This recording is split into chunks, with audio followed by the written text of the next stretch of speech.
Welcome back to the Bill and Doug Show. Time to catch up on all the ins and outs of the Ohio State football roster. Doug Lesmerises and Bill Landis. You can find us on Substack, Bill and Doug OSU.substack.com.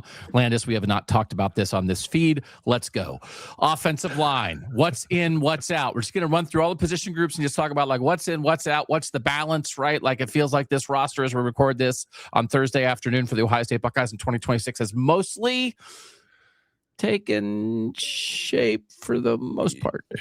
Yeah, I think there's still another day or so for guys to go into the portal, and a couple spots where I think Ohio State is still looking to add, but it's starting to settle. Yes, famous last words, but starting. I don't want to wait quite all the way because we haven't checked in a bit on this, and it's just.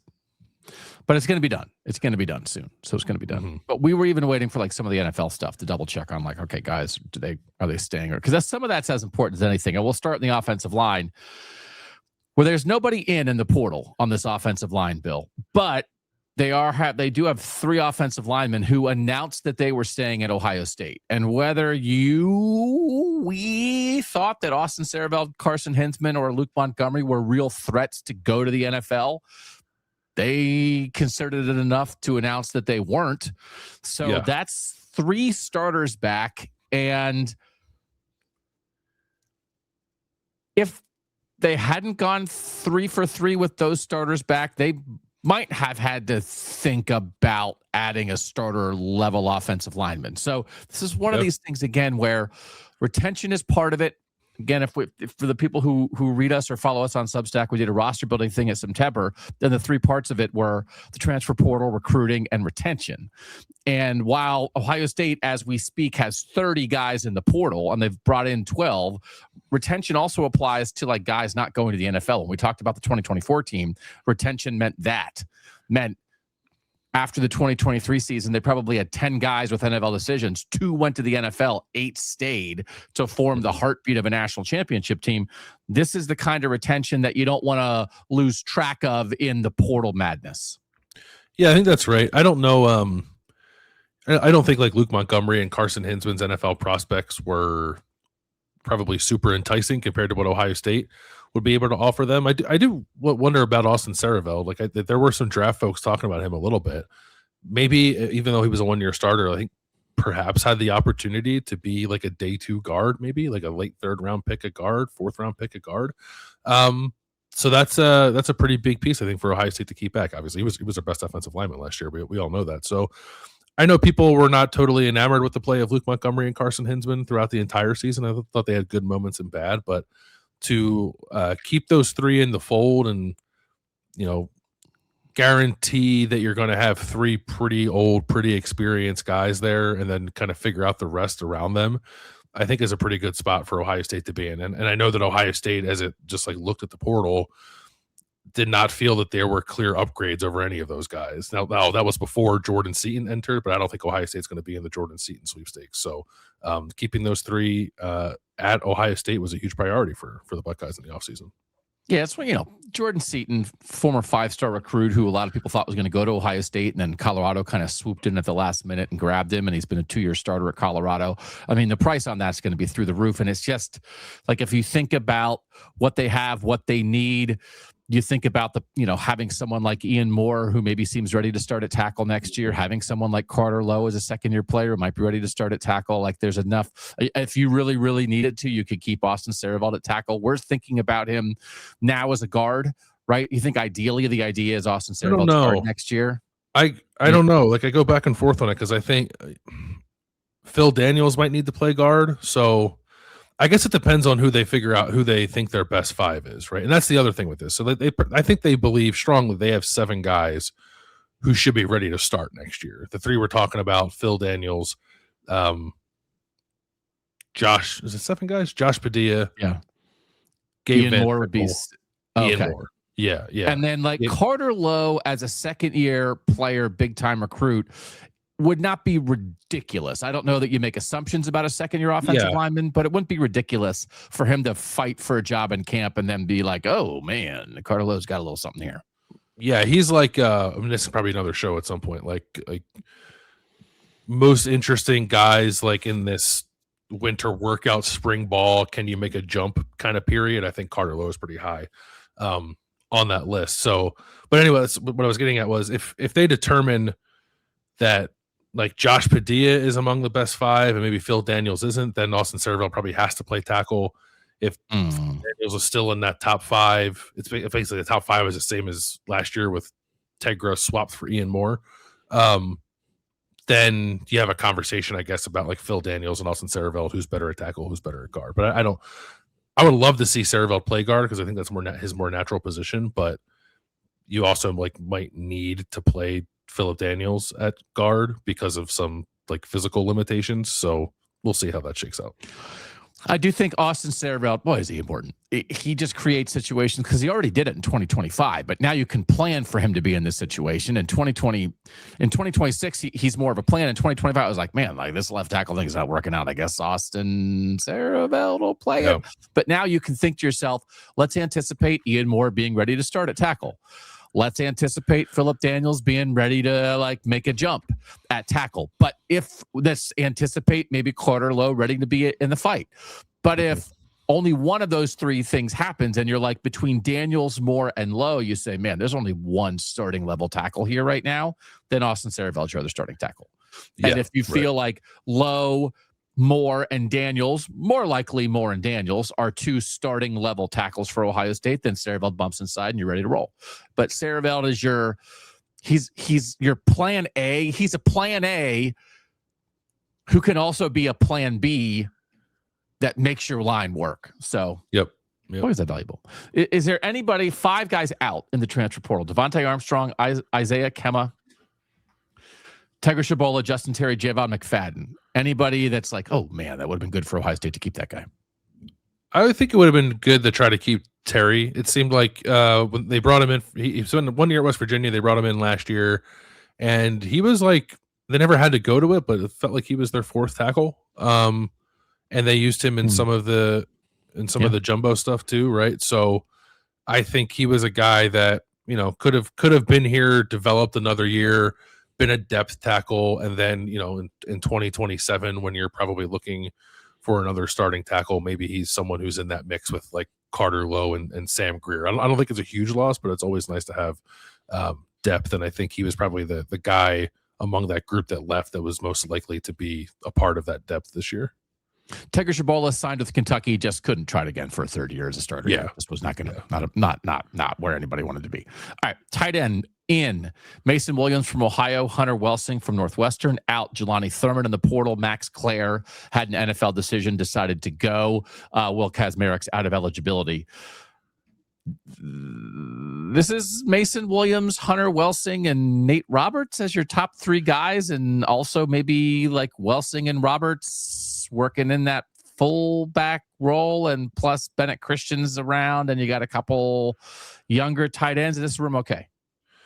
Yeah, I think it's okay. A little different without Max Clare. Obviously, you don't have a guy who's like kind of more of a big slot receiver. They're all pretty kind of traditional tight ends, I think, which is not a bad thing. I don't know. So I mentioned this before we started. So like Hunter Welsing from Northwestern, who is going to be a seventh year guy, but has like not played all that much. Is the number he didn't play at all until his 6th year, until last year. He played like 60 snaps in 5 years, and then he played 440 last year. Yeah, and I am someone who always cautions people against the value of transfer portal rankings because they just factor in high school recruiting rankings far too much, especially for guys who were 3, 4, and 5 years into their career. But Hunter Welsing out of high school many years ago was a 3-star prospect, like ranked in the thousands, and he's hardly played, and he's the number 4 tight end in the transfer portal. And rated a 4-star transfer prospect, both on 24/7 Sports and on On3. But by comparison, like Jelani Thurman's a number 12 tight end transfer and the 3-star prospect. So I don't know if that's just this guy's going to Ohio State, he must be good, or if people at these places have like actually watched him and think to themselves like, oh, this guy's got a little something to him. He's like a weird athletic profile because he was like a hockey player who decided like to switch to football and then Like played some fullback, played some tight end. So like I don't know what to make of him, but I'm just sort of intrigued by his ranking. But so I do think, who's going to be tight end 1 next fall. I don't know that I have a great feel for that. My assumption would have been Nate Roberts, but maybe it's not him. Maybe it's one of these transfers. And I think among the transfers, I would have assumed, well, this guy from Ohio, Mason Williams, is going to be the guy. Like, I don't know. Maybe it's Hunter Welsing. I have no idea. I do think Welsing is more of like an H-back, like backfield tight end, and maybe he is an inline tight end. So maybe that keeps him from being tight end 1. But I'm suddenly very intrigued by that addition when I didn't really think I would be. Might leave you there on that intrigued island. It's just weird. His ranking makes no sense. His ranking doesn't make any sense. It's not like he's a former 4-star, 5-star high school prospect who never panned out. He's the opposite of that. So why is he suddenly the number 4 tight end in the transfer portal? I don't know. Because he's 28, I guess. Yeah, I don't know. I don't know when the last time is. Ohio State had a 7th-year guy. I'm not even exactly sure how he has a 7th year, because he's old enough that he has the COVID year, but he has 2 other redshirt years in there. So he has a COVID year, an injury redshirt year, and then like also I don't know. But he just asked nicely for it. I think they'll be worse at tight end. Because like Will Kazmarek, his first year, Mason Williams' profile is very much like Will Kazmarek. Will Kazmarek's first year at Ohio State, I think, was fine. He was hurt a little bit, and then his second year was good. But now you're getting the first year Mason Williams. So I think like what you had in 2025 with Max Clare, who was the best pass catching tight end in college football, and year 2 at Purdue when he came in, and then year 2 of Will Kazmarek, I think that's better than what this looks like, unless Nate Roberts is ready for a big jump. Otherwise, this seems a little to me, which is fine. But I'm not super enthused about the upside of this group, which I guess is maybe the point, because it's not about upside. It's probably about experience and production. And Williams and Welsing are super old, and we think old helps win.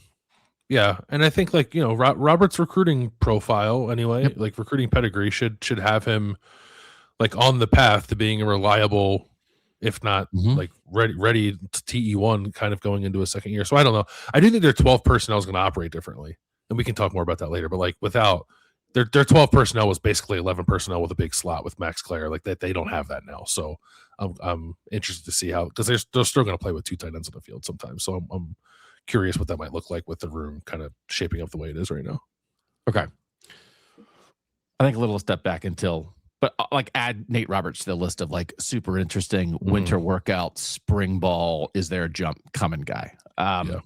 Running back, Sam Dixon, James Peoples out. James Peoples to Penn State. Sam Dixon, who briefly went in the portal last year, then came back. He's at South Carolina. Now that's who he signed with. Nobody in at running back yet, although it seems like they're maybe dancing around somebody. But CJ Donaldson lost out of eligibility, but you're having Bo Jackson stay. Bo Jackson, Isaiah West. Does Turbo Rogers step up? Does one of the true freshmen? It's a young room right now. The room right now is 5 guys. It's 3 second-year guys and 2 true freshmen, which is why probably bringing in just an older body makes sense, but not necessarily an impact older body. No, I don't think they're looking to bring in the guy who's going to like lead them in rushing. That's Bo, who they almost lost. and paid to keep because I think he's worth it at RB1, and I think they're on the Bo Jackson Isaiah West tandem like that we kind of talked about last year as Isaiah West kind of moved up the ladder a little bit. So running back is a position where I think you can afford to be young, and they're going to be, but some veteran to come into the room and kind of like be the old guy seems to be what they want. There are a couple guys that are circling. None have been added as we're talking, but I don't think whoever that player is not. I think would probably at best be number 2 in carries, and my guess would be probably number 3 in carries behind Jackson and West. So it's like the room's gonna be younger because as it stands, it's, as we said, 3 second-year guys and 2 true freshmen. But the production will be older because the production this year was a true freshman, and now he'll be a sophomore. So so Bo Jackson, who will have the ball in his hands a lot, will have a year of football under his belt, as opposed to kind of getting thrown in and being told to save the room. Isaiah West will have a year of football under his belt. Is this room good enough? I just think you have to believe in like Bo Jackson being on the path to being perhaps like an elite level running back, right? Otherwise, Yeah. why are you doing this? So, I think it's probably good enough. Yeah, Yeah. that's dependent on Bo improving, but I think it's good enough. Receiver room. Carnell Tate to the NFL. Everybody knew that. 5 guys out in the portal. Mylan Graham. Mylan, not Mason Graham. He plays for the Browns. He played at Michigan. Mylan Graham and Quincy Porter, both to Notre Dame. Bryson Rogers into the portal. Damarian Witten into the portal. Bogpen Miller to the portal. What do you think of the package duo of Graham and Porter to the Fighting Irish? Because they seem very excited about it. Yeah. Notre Dame's been taking a lot of portal swings at that position over like the last 3 or 4 years, and I don't know. I think it's gotten probably better progressively, but probably hasn't not quite hit the way that they would have hoped for it to hit. And these two are probably the biggest swings that Notre Dame has made while on that journey. So we'll see. Like it was, I'm more intrigued by Porter than I am Graham, because we saw a little bit of Graham and he didn't really pop when he had his opportunities. Porter's still very much a mystery because he was hurt. So I'm interested to see how it pans out. I don't know that Notre Dame got itself like 2 guaranteed studs, but I certainly understand why Notre Dame would want both those guys. It's interesting that, this is an area where Notre Dame, as you said, has been trying to upgrade. If we tried to play which portal losses could actually have an effect on Ohio State, right? Mm-hmm. Like Quincy Porter and Mylan Graham here have a chance to be like, see you in the semis. Like Notre Dame is like CJ Carr back as a second-year starter. So many comparisons, I think, between CJ Carr and Julian Sayin. 2 first-year starters at quarterback this year. Good year for both. I think a chance for a leap. Like Notre Dame is going to be out for blood in 2026. And, whatever Marcus Freeman, if people were like, hey, the NFL wants him. And he's like, no, I'm staying. And like all this stuff, like they're going to be out to destroy college football. And like Quincy Porter and Mylan Graham are, I think, they feel like, and they're doing some other stuff in the portal, but like guys who can unlock the final level for Notre Dame football. And that would matter to Ohio State because Ohio State's always trying to win a national championship. And I think Notre Dame sees these 2 guys as very important to their goals of winning a national championship. Yeah, I'm looking through. This is ridiculous. Okay. Notre Dame has not had a receiver with 50 catches since Chase Claypool in 2019. Yeah. And just trying, like really trying with some, right? Jordan Faison is the lacrosse guy, and Jaden Greathouse was a big get out of Texas for them. And Malachi Fields was a Virginia transfer this year. And like, you could see it coming along a little bit. I thought the last couple of years they were creeping up in receiver talent, but this is potentially a jump. Quincy Porter is potentially a jump for them to add a 5-star second-year guy who maybe profiles as wide receiver 1 for them is like a pretty gigantic deal. Devin McEwen in from UTSA. Yeah. Probably be on the field a decent amount for Ohio State, and they might still be looking around. If you were trying to think about who is going to play meaningful snaps at receiver in 2026 for Ohio State, who would it be and how many guys would you say it is? Because I think like the answer this year was 3. There's only 3 guys who played meaningful snaps. Yeah. I think will it be more than 3? I think it'll be more than 3. I think they're still looking to add a transfer, and I think they will. So Jeremiah Smith, Brandon Ennis, Devin McEwen, transfer to be named, perhaps Kyle Parker from LSU, who Cortez Hankton recruited there and coached there. And then you have Chris Henry Jr., and then I think there could be room for like another young guy, whether it's Jaquaden Guilford as a freshman, or maybe it's Phillip Bell as a second-year guy to pop too. So I think you might see 5 or 6 play. Like maybe it's wishful thinking. I think Ohio State could stand to rotate a little bit, get some different body types and skill sets on the field from time to time. But we don't know what sort of what Cortez Hankton's philosophy is either. That kind of wasn't Brian Hartline's philosophy. So I'm just kind of guessing that maybe it'll be a little different. So maybe 5 or 6 guys play. Obviously, like Jeremiah is the man, and he's going to get the most targets of anybody. But I think behind him, you could see maybe 4 or 5 guys mix in.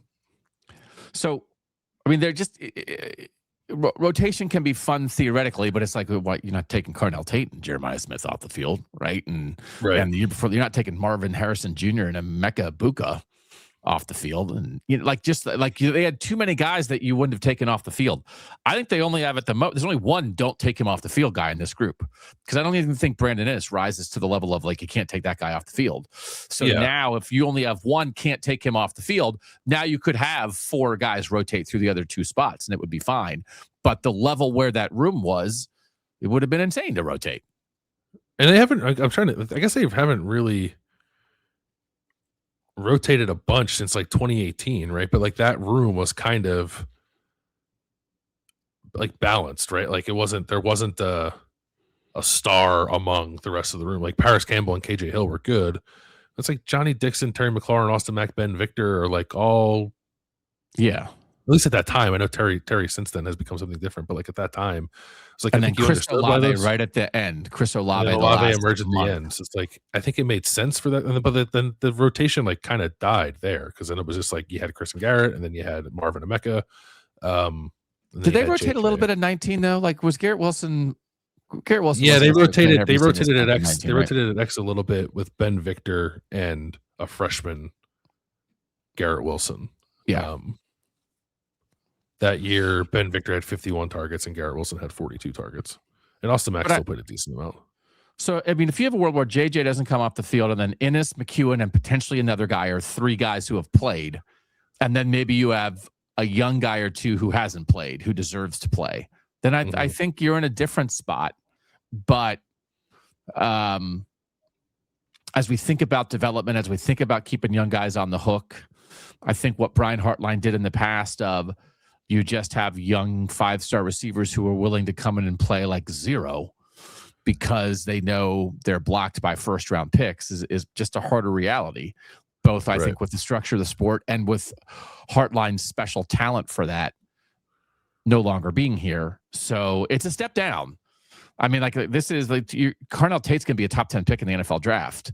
And so to have Jeremiah Smith and then some, like, certainly with Guilford and Henry, like absolute opportunity, like absolute talent among true freshmen, but also like people like Philip Bell is a 2nd-year guy. But it's one of those things that's like rotation becomes more possible in the absence of elite skill. So that's why we're talking about rotation. Yeah. But it doesn't, we're talking like top of the line, elite skill, right? I do think like 1st-round draft pick. Yeah. There's still, I think some of these guys could be like beyond serviceable. Yes. I don't know what to make, especially if they end up and like, we're having this conversation. They have not yet added Kyle Parker from LSU, but like, say they do add him, you're kind of adding a 3rd slot guy with him and McEwen and Brandon Inniss. And like, I wonder how exactly that might work, or maybe like, because McEwen for me like profiles more of a slot guy in Ohio State's offense, but like he didn't really play in the slot at UTSA. He played like 75% of his snaps on the outside, but he's also 6 foot and like kind of like twitchy more than he is fast. Like he's not nowhere near a 1-for-1 replacement for Carnell Tate at the Z receiver position. So I don't know what they're, and neither is Kyle Parker. So I don't know what they're going to do at that spot, or if they're going to, are we back like in the double slot receiver world? Like I don't know. Can Chris Henry Jr. play the Z? Jaquaden Guilford as a young guy? I don't know. I thought maybe they would go out and add a bigger bodied guy to try to replace some of what Carnell Tate gave you, and they have not done that. It doesn't appear like they're going to do that unless you just consider that bigger bodied guy is Chris Henry. Yeah. And then this is all those, like, you can rotate until somebody's like, no, you're not rotating me. I'm this job, and I'm not coming off the field. And they certainly have guys who are capable of doing that. But like a little bit of like a step back again. Like you can't, Jeremiah Smith and Carnell Tate, everybody was saying all years, like, this is like the best Ohio State receiver pair you've ever seen. So like, it's not going to be that good. It's going to be a step back from that. I mean, you just I think if you're doing plus minus neutral for like each position, this is a minus. It's worse. Oh, all right. You want to do that? Offensive line plus? I would say plus, because I just think like having that many guys back who have played together, you stand a pretty good chance of improving. Even though you bring And anybody new. I don't think that's blowing smoke. Yeah. I don't think it's just like they're just old. I think like they're pretty good, and I think they can get better as they are old. Tight end, I would say, is a minus. Yeah, I think it's fair. Yeah, minus. Running back plus, just because Jackson and West will be older.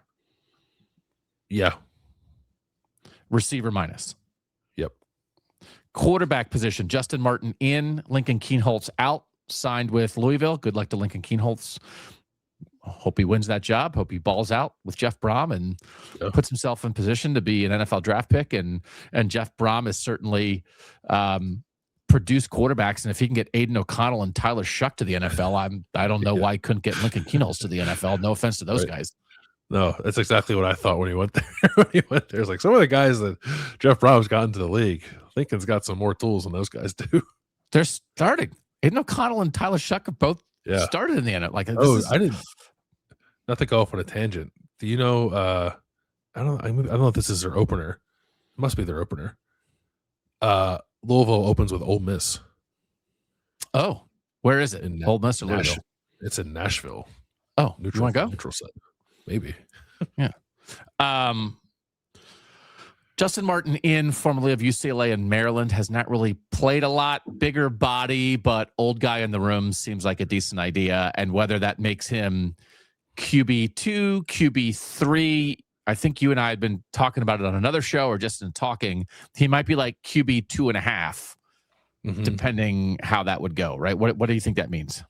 Yeah, I like if they had to go to their quarterback depth, like in a game, maybe you turn to the guy who's more experienced, would be Justin Martin. And if you're making a long-term change, you go with the upside of Tavian St. Clair. Martin will be in his 4th year of college football this fall, right? Or 4th or 5th?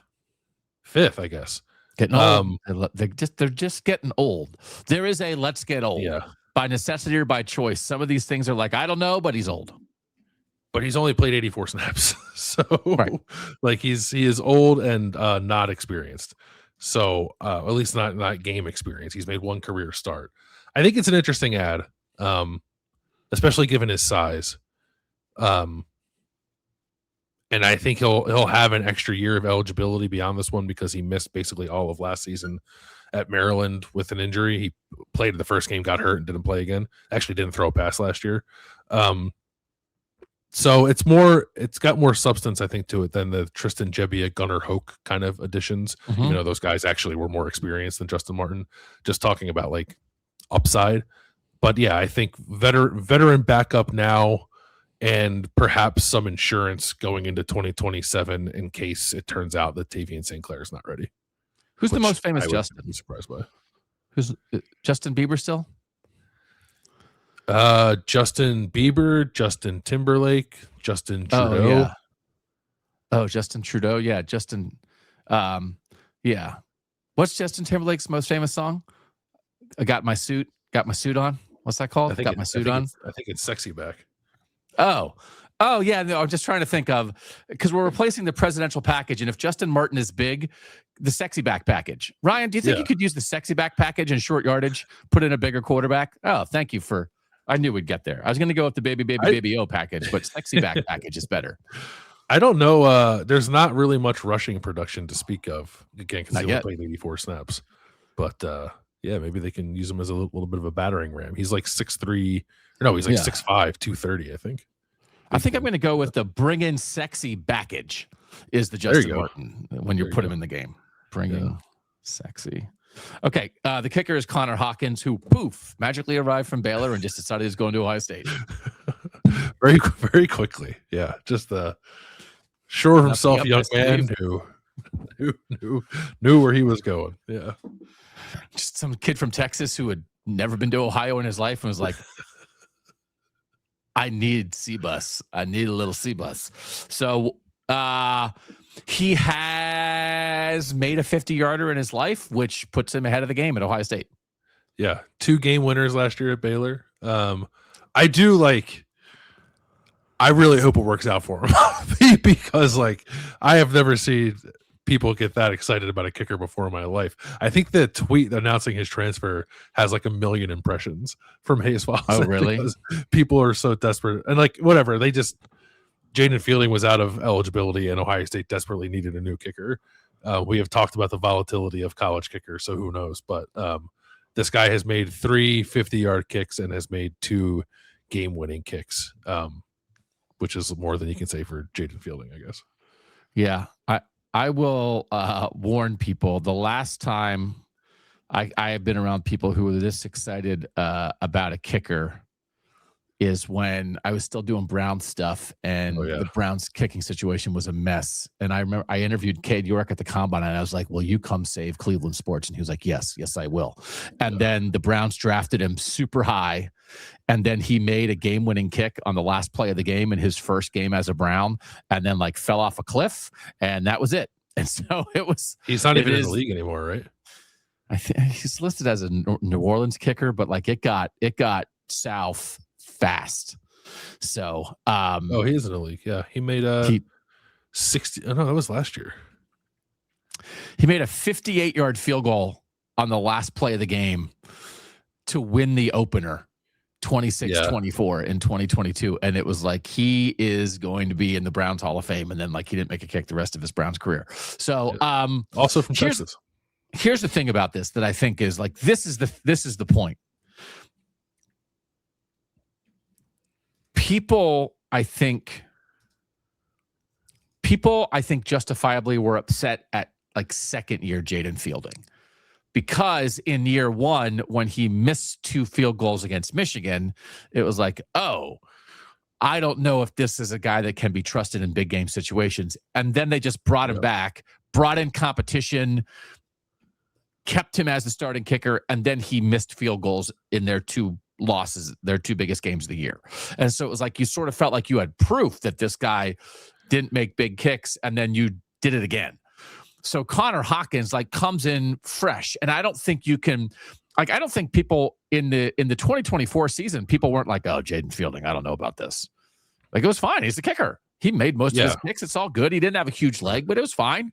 And then he missed 2 field goals in a Michigan game where Ohio State lost by 3, and it was 230 in the 30s. And it was like, okay, now this is a problem. And then the second year of that was the actual problem. So clean slate for Connor Hawkins. He has more on his resume than an Ohio State kicker. Ohio State's been kind of weird with the kickers they've gotten over the years. They've pulled like a lot of like, I guess we'll try this guy. Like this is like a proven guy who's made game winners and has kicked 50-yarders. I think his resume is as good as we've seen for an Ohio State kicker in a long time. So then nobody's perfect. And so I think it is the process that frustrated Ohio State fans the most with kicking. And the process here, boom, Baylor kicker, ta-da, whatever that was, the process seems correct. And so now good luck making your kicks to all involved. Yeah. Honorable mention, all Big 12 guy last year. And he's a redshirt freshman last year. So he's got 3 years of eligibility left too, which is nice. Yeah. Ta-da. Went from like, I don't know. I was like going through, I was like, there are not a ton of guys left in the portal right now. There's like 2 options for Ohio. Ta-da. Baylor kicker. Yeah. There he is. Poof. How about it? My sleeve. What do you got? I can't wait till we talk to Connor Hawkins about like, how did this all go down? And he'll be like, one day I woke up and I just, for no reason at all, decided I wanted to go to Ohio State. And we'll be like, wow. Let us run to our computers and write that. I can't wait for the headlines on that. What? Ta-da! I mean, what are we doing here? Like all bets are right. What? I don't know. Yeah. I have no idea. But like one day a guy's on one team, 4 hours later he's in the portal. 4 hours later he's on a new team. Ta-da! Great. That's just college football these days. That's only happening everywhere, right? So that's what this is. They might as well that's what it is, man. Ta-da! Defensive tackles. We'll start there. You wanted to break up defensive line and defensive tackle because you're very specific football ball knower. It's just easier to keep track of all the guys. they had like 30. Yeah, they had 13 defensive tackles or something at one point. John Walker from Central Florida and James Smith from Alabama in. Out. Jarquez Carter signed with Miami. Max Roy signed with UCLA. Eric Mensah signed with Virginia Tech. Trajan Odom, I don't think has signed with anybody yet because he's a pretty recent portal guy. I think that's right. Yep. And then, like, if anybody thought that they were going to prevent Caden McDonald from going to the draft to be like the 16th pick in the NFL draft, good luck with that. That was not going to happen. This is a lot of, like, as you noted, all their first-year defensive tackles are gone because their defensive tackle class last year was Odom, Roy, and Carter, and they're all gone. And there's a little part of that that's weird because Caden McDonald, once upon a time, was Jarquez Carter, Max Roy, or Trajan Odom. He wasn't a 5-star recruit, and then he came in and balled out, and in 3 years turned himself from like a solid recruit into a first-round draft pick. And now these 3 guys, I don't know, this is how this whole thing works. Maybe could have done that, and instead they're out the door, but they have a decent amount of certainty in return here. Bill, what do you think of this trade-off? Yeah, I would have really liked to see Jarquez Carter stay. I think he had a lot of upside, and I guess like part of it was they wanted to be a little different body type wise at defensive tackle, and Carter is undersized, like I think even more undersized than Caden McDonald.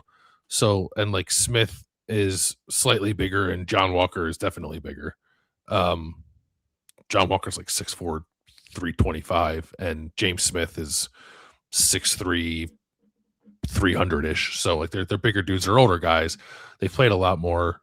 They've been productive. So like I get it. This is like the kind of trade-off we've been having a lot of conversations about, the young potential versus more veteran production. And it seems like they're definitely going in the direction of the veteran production on the D lines, because they brought in 2 guys in Smith and Walker who are going to be counted on to play a lot with Edric Houston and Will Smith, and we'll see how else that materializes. So I don't know. I think I like the Walker edition more than like James Smith is like a weird evaluation to me because he's got the recruiting pedigree, but he's like not lived up to it. So yeah. Ohio State, I think, has to coach some bad habits out of him to make that a worthwhile trade. We'll call the quarterback room neutral. Keenholtz out, Justin Martin in. I think that's fair. And let's give it a plus for the kicker. Yeah. Plus for the kicker. Yeah. You just have to be realistic here because, again, this is one of those, if Ohio State was losing, there are people like Kentucky who are like, we got Tegra Shabola. And nobody at Ohio State is like, oh, no, we lost Tegra Shabola. I don't know that Alabama's like, oh, no, we lost James Smith. I think they're probably fine with it. It doesn't mean that James Smith can't be good, but just please, like, you have to be realistic here. But what matters the most is the realistic way the entire roster fits together. If this is a 4-man tackle rotation through 2 spots of Edric Houston, Will Smith as guys who are back, and then John Walker and James Smith as guys who are in, good enough? It's like Ocean's 11. I kind of feel like they need one more. Oh. Yeah. They need a grease man. I don't know. It just depends. Like, if Edric Houston is ready to like really make that jump, then I feel a lot better about this. Mm-hmm. But I thought maybe he was going to make that jump last year, and he kind of didn't, or it was just like really slow going, and maybe he kind of like ran out of time. So I don't know. I think another guy maybe you factor in here is Kari Wilder, the freshman, who's I think could play end or 3 tech. So maybe, and if you go back, because I think he's gonna be really good. Everyone does. I'm not alone in that opinion. So maybe that's a guy who you should consider in this conversation to maybe bolster this a little bit, because I think it's going to be Houston and Smith at 3 tech and Smith and Walker at 1 tech would be my guess. Will Smith and Walker at more of nose, right? And James Smith and Edric Houston is more of like the defensive tackle who can maybe pass rush a little bit and that kind of thing. Yes. Thank you. I forgot about the double Smiths. Yeah. But also they move guys around, so maybe that's less important. I guess I wouldn't mind a touch more certainty here, but I guess that's a big ask when Caden McDonald's going out the door and he's really difficult to replace. And Tywan Malone, who split time with Edric Houston at the other tackle spot, is also out of eligibility. I mean, you would like to see a little more production. They have added you want more certainty. They added certainty, but and they traded like potential for a degree of certainty. John Walker is some pretty good certainty, right? That's a top 100 national recruit who played as a true freshman at Central Florida, was like made some all freshman teams, was hurt in year 2, and then started every game last year. So this will be his 4th year in college, but he has 2 years of eligibility, and he's been a starter in the Big 12 and a good solid player. That's more certain than any, like, if they had kept everybody and didn't bring in anybody, what do we think the defensive tackle rotation would have been in 2026? Edric Houston, Will Smith, and who? Jason Moore, and I don't know. Okay. Like, maybe, I guess you like Carter, I guess, if you would have kept Carter, but right. Yeah. So they were just in a little bit of a spot here. And I do think there's some of this here again, that for all the ins and the outs, and not guaranteeing, but anticipating and perhaps relying on an Edric Houston jump, I think is not a bad way to do business, and is perhaps in these days the way you have to do business. And like, who's going to really, it's like the guy that was a 5-star recruit who's going to be a 3rd-year guy who was a co-starter in year 2. Like, Edric Houston has to be a force at defensive tackle. And we're giving him some veteran guys. He's going to be lined up next to a veteran guy more often than not. He's going to be backed up by a veteran guy to help, make sure we don't put too many snaps on him. We are going to do everything we can to put Edric Houston in the best possible position to be an all Big Ten type of player. And that's all we can do. And believe that this is a guy that is worth investing in, that is worth doing whatever it takes to make sure he didn't go in the portal, that it was a good recruiting win. It was a big time recruiting win when they got him. And if you maybe thought there would be a jump last year, and it's like, well, it was okay last year, but now the jump is coming this year. Okay, this is how it has to work these days. Yeah, I think that's probably right. And I like the pedigree of the room is actually like not bad. Well, it's actually quite good. Houston, former 5-star. Smith, former 5-star. Walker, former top 100 guy. Jason Moore was a top 100 guy. He's been hurt and like not broken through. He's gonna be a 4th-year guy this year. But maybe there's something there still that they can tap into. Like, it took Tywan Malone that long to become an important player on Ohio State's defense. But then he did.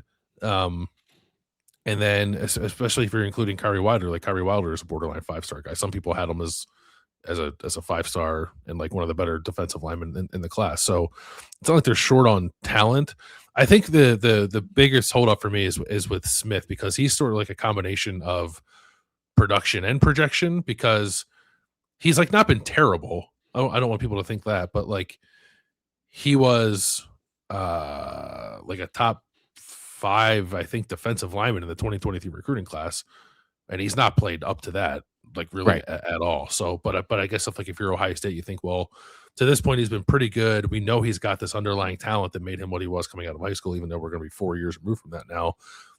How much more can we get out of him? And, it's not the worst thing in the world, I guess, to bank on Larry Johnson doing that with a talented player. So I do think it's like the ceiling perhaps is decently high, or like high enough. I just think that the floor might be a little lower too than it was last year. So when you're a team like Ohio State, you can't bring in a transfer like James Smith and count on him to be every snap starter at a high level, because now you're just asking for something that there's no proof of that other than an old recruiting ranking. But to bring in a guy who's going to be in his 4th year, who once upon a time was a 5-star, and ask him to be your 4th best defensive tackle, I think that's okay. Yeah, probably. Like, I think that's reasonable. And so, and again, this is on all of us to just make sure we have reasonable expectations, because you can't look at it and be like, oh, they got a Bama 5-star. Because again, like, there's plenty of Ohio State guys going out.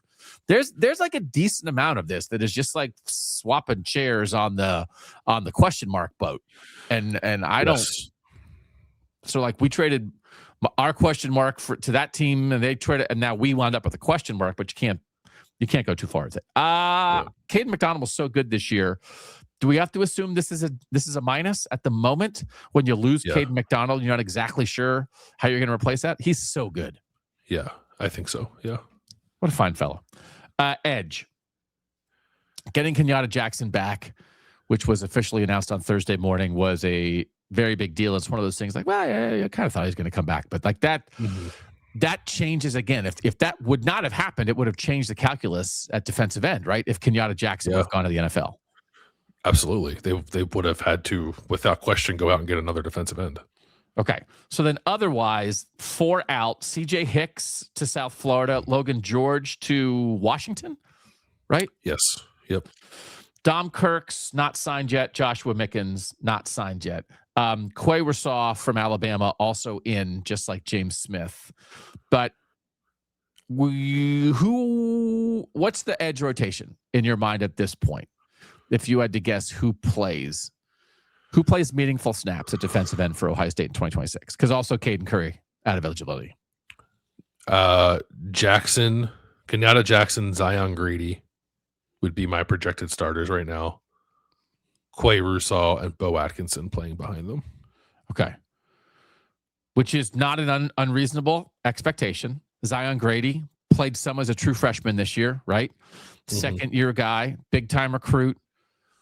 To ask him to step up to a starting role, this is, again, the whole point of, like, if you're going to keep guys like guys who are playing early, that's not unreasonable. And then Quay offers you a little bit of insurance there. Not a sure thing, but has played. Kind of lost his starting job at Alabama this year. Started the year as a starter, got hurt.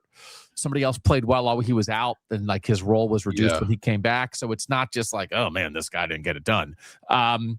But again, you wouldn't, if you're Ohio State, you don't want to bring that guy in as like, okay, you better start, so that's not what they're doing, but they're expecting him to play. And I think that's okay. And they don't really have to go more than 3 deep at edge. Like Bo Atkinson, his role really reduced over the course of this season. He's still wound up, like whatever it was, 14th on the defense and snaps or whatever, but really like kind of, it was Kenyatta Jackson and Caden Curry really pretty much doing it most of the year. So I don't know, is maybe it's just that Atkinson was like kind of a total whiff, but I don't like, is there something there still that they weren't able to get out of him in his first year that maybe they can get out of him in his second year? And because he was pretty productive at UNC, it just did not translate at all to Ohio State. I would not anticipate it, but I think they're okay if it doesn't happen. And that's the one thing, like you said, Wilder might be an edge, might be a 3-tech. So if it's like, if Jackson, Grady, and Rousseau are your top 3, and then if you need a 4th, I guess it could be Atkinson. Maybe it's a true freshman. Like, is that good enough?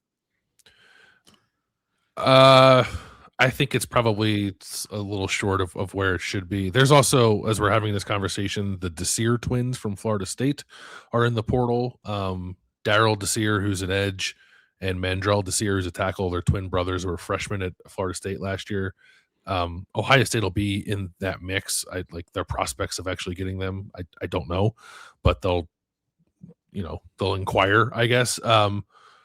If they did that, then I think you feel pretty good about this, because that's another like young, pretty high end pass rusher, I think, to put into this mix. I don't know what to expect of Rousseau. I think Rousseau is a more interesting addition to me than James Smith, because there's I think Rousseau is like a little more kind of like traitsy and has not quite unlocked all of that yet, but like you definitely see it in spurts sometimes. And I thought, when I saw that Ohio State was like maybe going to get both those guys, I watched the Rose Bowl this year against Indiana, right? And I was not impressed with either one of them.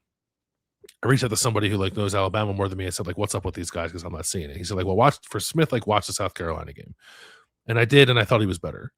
So like I get that. And then with Rousseau, he had a foot injury that caused him to miss some time. But I think if you watch him before the foot injury and after the foot injury, he looks pretty fast before the foot injury. Like against Wisconsin, they played Wisconsin early in the year, and like he was flying around a little bit. So I think, he obviously the hope is that he's healthy. I think he gives you some of the he's not Arvell Reese. I'll make sure I'm getting that across. He's not Arvell Reese, but I think he does have some like on ball, off ball versatility in the same way that Arvell Reese did, that like you can move him around some. So I don't know. He's at the very least interesting, but there's definitely upside there that Ohio State's going to hope to tap into. And then, like, I think Jackson's good, and I think Grady's good or will be good. You just don't have that like guy who's just like pure pass rush stuff, right? And they haven't had that for a while, I guess.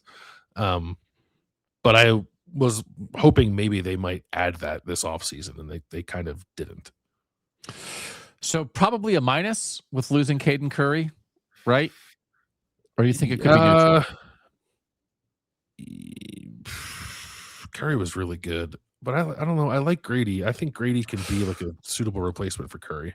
I think so. I think to like have the defensive tackle and defensive ends be minuses right now, but also because they're losing two All-Americans, Caden McDonald at tackle and Caden Curry at defensive end.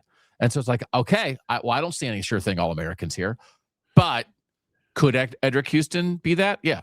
At tackle, could Zion Grady make a leap like that at edge? Yeah, that's how this whole thing works. Mm-hmm. So I don't think it's offensive to call them minuses in January, but it's not like you wouldn't look at it and see like I don't think there's like I don't see it. Yeah, it's like, well, you can see it, you just don't know it yet. And I do think the thing that I like about this is you're counting on Houston and Grady in a big way, but if for some reason it doesn't pop all the way, you do have some options behind them that you've added in the portal. Mm-hmm. You have some experience because otherwise, if you don't add those experienced options in the portal, now you're relying on other young guys or other guys who have never done it. And it's like, okay, like it's not quite popping for Zion Grady. What else do we got? It's like Dom Kirks. And it's like, well, he's never done it either. Mm-hmm. So now it's like, all right, well, Craig Rousseau, if his foot's good, like, okay, then we'll just play him a ton. And I said this on one of our Substack shows, but I'll say it here now that we're on YouTube and on the podcast feeds. And by the way, Bill and Doug OSU.substack.com. We'd invite you to go over there and check it out. We do most of the time, 2 shows a week over there just for the Substack subscribers. We're in the chat over there. There's a lot of stuff coming up. But like the point that I made was I don't think in situations like this, when you're not getting Will Howard, when you're not getting Quinshon Judkins, when you're not getting Caleb Downs, when you're not getting that kind of portal thing, you're not bringing in portal guys to be your best players. You're bringing portal guys to raise the floor so your developmental big-time recruits have a chance to reach their potential. So Quay Rousseau and John Walker and James Smith are here in part to provide backup, but also fortify around Edric Houston and Zion Grady to allow them to try to be all Big Ten players, which they have the talent to do. They just haven't done it yet. And so like that's what this is about. And then to have Kenyatta Jackson back, like Kenyatta Jackson and Zion Grady could be a really good defensive end pairing. Could be really good. Definitely could. Yeah, they could. They could. I think they're like similar styles, maybe, but that's fine. You just want good, reliable players there, and I think with those two, they will have that. And to your point, like I would trade all 3 of Logan George, Dom Kirks, and Josh Mickens for the wild card that is Quay Rousseau. So yes, and there's nothing there that they lost that you would have been able to count on this year at defensive end. Yeah. Like good luck to CJ Hicks at South Florida, but like if anybody was fooling themselves, like that red shirt was about something magically popping at Ohio State in 2026. It's like save that eligibility so he has a chance to go somewhere else and have an opportunity, but it was never going to happen here. We'll call it a minus for now. Linebacker, Christian Allegro in from Wisconsin. Ty Howard, who transferred in last year, is out. Not really any losses in the portal. Arvell Reese and Sonny Styles to the NFL. Gigantic losses. You're looking probably at Riley Pettijohn, Peyton Pierce, and Christian Allegro as your top 3 linebackers in some form. Yes. How do you think that works out? So, Peyton Pierce was the 3rd linebacker this year with Reese and Styles and played more than 300 snaps, had like a real role on the defense, had a role every single game, was on the field. And so I would imagine those 3 guys we'll see on the field every single game. Do you have a guess on who we see more? I think you see like Pierce is the mic. So I just think like Pierce is kind of alone there. And then you have Pettijohn and Allegro kind of playing the will together, I guess it would be. And then when Ohio State goes to we're putting a linebacker on the line of scrimmage move, like I think Allegro can do some of that. Allegro didn't have a lot of pass rush reps at Wisconsin, but when he did, like the numbers were pretty good. So, but also I was listening to like a Wisconsin podcast, and like part of the reason he kind of wanted to leave Wisconsin is because like he still wants to play like off ball linebacker. So, but I think like Pettijohn can give you maybe some stuff on the line of scrimmage too, and perhaps even TJ Alford. Is he like maybe the fourth guy in that mix? So I think I would bet a tidy sum on Peyton Pierce playing the most linebacker snaps next year. And then I don't know if it'll be pure rotation between Allegro and Pettijohn, or maybe it starts that way, and they'll see who kind of earns the right to play more or the most if it works out that way. And I think between like you're almost like trying to recreate Arvell Reese in the aggregate a little bit with Pettijohn, Allegro, and Quay Russaw. And maybe with those three, you can muster similar production that you have walking out the door. Prepare yourself to miss Sonny Styles. Incredible. Just like, and everyone's going gaga over him now that he's declared for the draft, even though he didn't have to because he was out of eligibility. But yeah, people love that guy. He was excellent this year, and he will be very, very hard to replace. It's like Peyton Pierce isn't going to be as good as Sonny Styles, and that's not about Peyton Pierce. It's about how good Sonny Styles is. It's a minus. I mean, like you lose Arvell Reese and Sonny Styles. I think you could have 2 5-star, third-year 5-star guys ready to go, and you'd call it a minus in January when you lose that much talent at linebacker. Yeah. Safety. Just explain this a little bit. What we're talking about with the nickel, we were talking about before the show. It's mostly semantics, but we don't want to lead people down a road of thinking that like the defense has changed. No, I don't think the defense has changed. It's just like, it's a eye of the beholder, I guess. Do you consider Ohio State's slot defensive back a cornerback or a safety? And the answer more often than not is like, well, he's kind of both.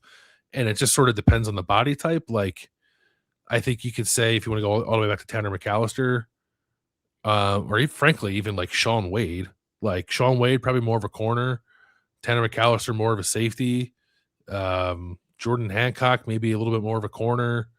Lorenzo Styles, maybe a little bit more of a corner. But like all those guys, Sean Wade excluded, different defense, but they're all asked to play like deep safety a lot. And actually, they're not asked to cover slot receivers man to man all that much. Not as much as like a true like nickel back you like would be we assume of that position. So I think it's better to just like call it the nickel and almost like consider it its own thing. Maybe don't even worry so much about whether or not is this guy a safety or is this guy a corner, because the answer is like yes. So I don't and that's like, so like Earl Little Jr. coming in from Florida State, like I would consider him a safety type who's going to play the nickel position.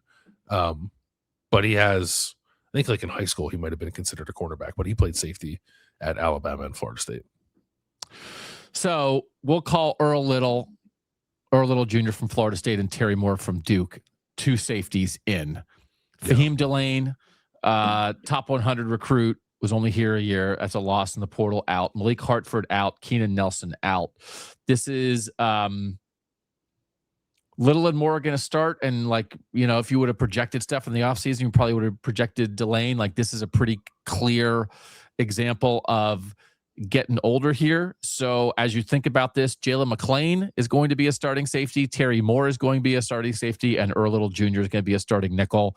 And that's 2 new guys, but who have played a pretty good amount of snaps, when if they had done nothing, you just would have been talking about Fahim Delane as a starter. Again, we would have probably projected more cornerback types in that nickel slot. Whether it was Aaron Scott trying that, whether it was Jermaine Matthews sliding inside, whether it was Bryce West. So you go from a situation where you might have had next to Jalen McClain at a true deep safety spot, somebody who's never really played, and in the nickel spot, somebody who's never really played. And instead you have starters from other schools who are coming in to do that. It is much older. Much older, much more experienced. I think taking some swings, right? Because they are gonna ask Earl Little Jr. to do something like he's not really done all that much in his career to this point. He has been more of a deep safety type. And then with Terry Moore, you're just hoping he was the guy he was in 2024, because he was awesome that year. He was one of the best safeties in America in 2024. Then he tore his ACL and didn't play it all last year. So at the very least, you are older, you're more experienced. my assumption is you're probably better in 2026. And then you'll have to see like what kind of track Fahim Delane finds himself on this year, next year, maybe the year after that. Yeah. And so better compared to what you could have had. Sorry, not better than Caleb Downs, but better than starting the young guys. Yeah. And then they still, they Blaine Bradford as a true freshman this year could maybe get a little bit of a sniff in the mix somewhere and prepare him to start in one of those two spots down the line. So not a ton, like looking at PFF or a little, just like not a ton of slot snaps. So it is asking it is asking a little something new, but it's got to be like, if you're talking about safety, it's got to be a minus because Caleb Downs left. So again, like whoever you brought in would be a minus from Caleb Downs. But But I do not think that Jalen McClain, Earl Little, Terry Moore is an unreasonable starting group. No, and if you consider think of it like a puzzle, do these pieces fit together? I think they do. I know that there's some people who are like have an eyebrow raised toward the Earl Little playing nickel thing, which like I get because he plays like a maniac. He tries to rip everybody's head off and he misses a lot of tackles because of it. So they got to get him playing a little more in control if they're going to have him playing in that role. But he's smart. He's the son of an NFL defensive back. He was a captain at Florida State. He was their defensive MVP. Like, I think he's a pretty heady player who has versatility. You're just you're hoping it can be a little cleaner, I think, there than it was like every day or every game at Florida State. But I probably think that Ohio State needs Jalen McClain to be its best safety. And that Terry Moore and Earl Little, for what they have been, are fortifying the opportunity for Jalen McClain to make a leap. And I think like that sort of theory on transfers being your floor raisers, stabilizers, while your in-house guys pop. I think that this is probably the best test case to that, the safety group. Okay. Yeah. And then corner, Jermaine Matthews is going to stay. It hasn't had, like, as we record this, like the big splashy official announcement, but everybody assumes that he's not going to the NFL, which would be a big thing. They did lose Davis Igbenogson, who's out of eligibility. They did lose Lorenzo Styles as a nickel, who's out of eligibility, and then Aaron Scott and Bryce West in the portal. Those are guys who would have been third-year guys in 2026 that, given their recruiting pedigree, you would have anticipated, and where they were on the depth chart in 2025, you would have anticipated them playing. Instead, you're probably looking at Jermaine Matthews and Devin Sanchez as your outside corners. And I will say, again, I think it's the main thing I don't think you can do, and it's what Austin Saravel did for the offensive line, is you anticipate something in the portal. And they actually put a lot of eggs in the Ethino Nyanwa basket. Then the basket had a hole in it. So then Austin Saravel had to play left tackle. Yeah.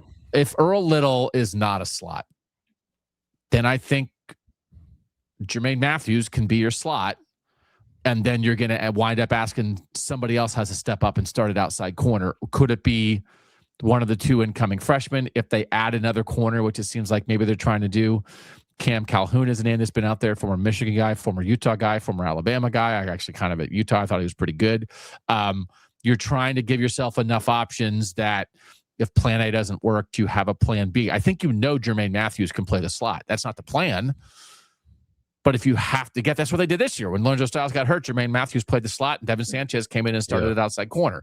So if something would happen to Earl Little, health, alien abduction just doesn't fit him, and you slide Jermaine Matthews inside, then do you have enough at outside corner to make up for it?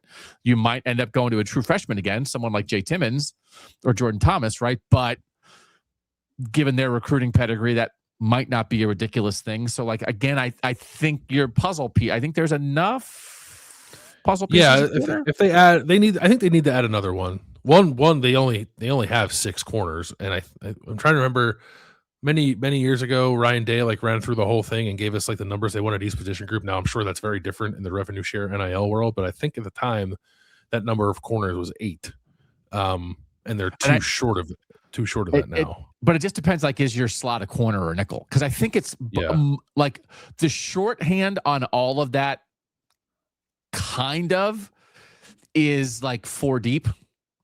So Yeah. because if you have, right, so back in an 85 scholarship world, which I think is not the world we're in anymore, but it's still enough of a guide, right? If you go 4 deep, that's 88 guys. So it's like Yeah. not quite 4 deep at every position. You got to count for a couple special teams guys. So like 3.5 deep. So yeah, to your point, maybe a little short on bodies a corner. And I think they need one more again. And I think they'll, whether it's Cam Calhoun or someone else, I think they will try to get it. They took some other swings, but I also thought it was instructive that like a lot of the guys they were kind of taking swings on weren't like slam dunk. This guy's coming here to start. They did feel more like depth / rotational / insurance plays if they were going to bring those guys in, which I think Cam Calhoun would be. Because I think Matthews and Sanchez are your starting outside corners, and I don't, just based off what people have said about them as prospects, how they've performed, especially Jordan Thomas, like on the All-Star circuit. Like I think it's very possible that one, if not both of those two incoming freshmen pop and can give you something in year one. So I would just like another kind of like older guy in the room, I think. But otherwise, I think maybe corner's okay. Still a minus, losing Davis and a big nose. IGB stuff. Yeah, I don't think you can assume anyone replacing IGB just yet. I would go minus probably. Okay, so just to be clear, defense all minuses. How could it not be? Like, I mean, like I know they'll probably hit your ear, like what the hell's going on? But like, how could it not be?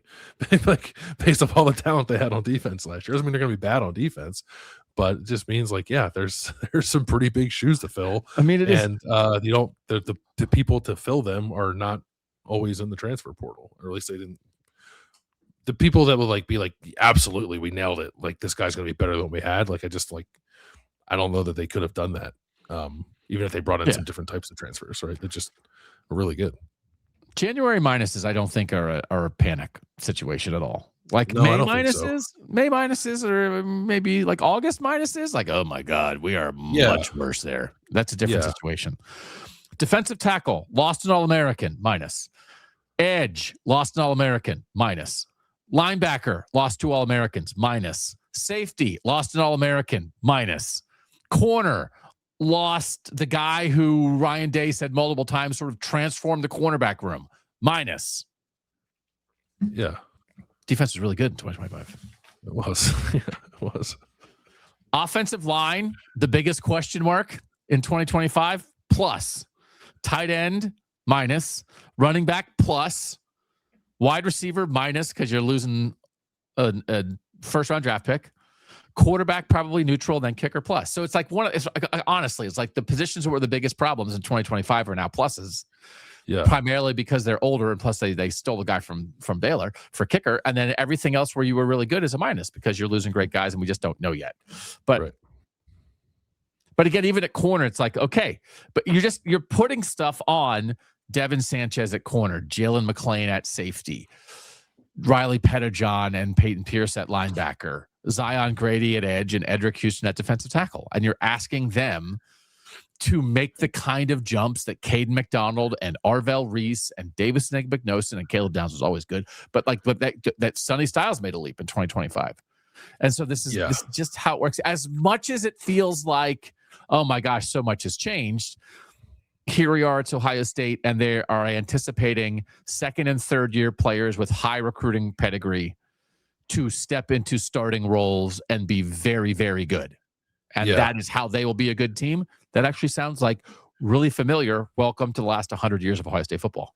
Right. And I think, like, just to be clear, when we're saying plus minus neutral, we're saying compared to last year, that does not preclude any of these positions where we're saying minus from being a plus in the sense of like, this is a good position group in 2026, right? Like these transfers in were additive in an important way. And they're as good as they need to be at a given position. It's just acknowledging, I think, mostly what's walking out the door, because boy, were there a lot of All-Americans on defense last year. More than ever. Yeah. Most All-Americans in Ohio State history. Yeah. So that's the deal.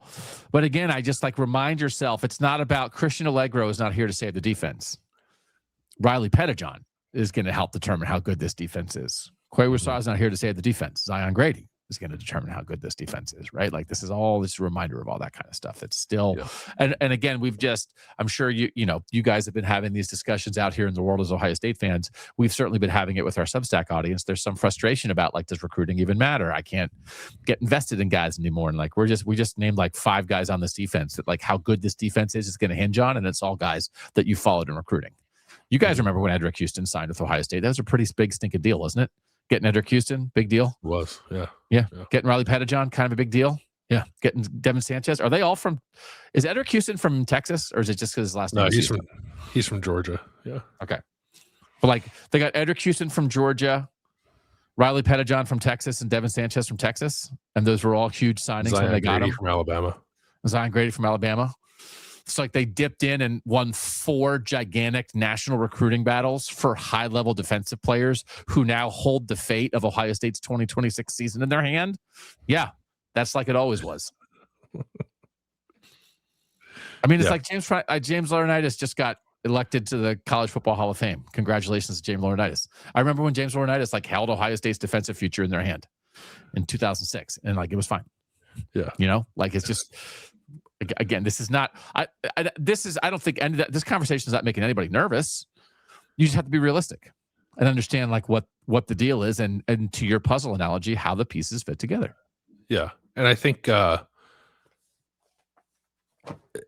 can see how this is a good puzzle. I guess like at the end of the day, I some stuff you got to see how guys get through spring ball and develop and all this stuff and gel, like all that's important, but.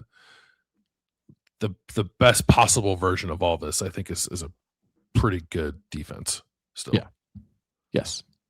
Maybe not as good. Maybe like I don't know if there's a. Are they going to give up 8 points per game? Probably not.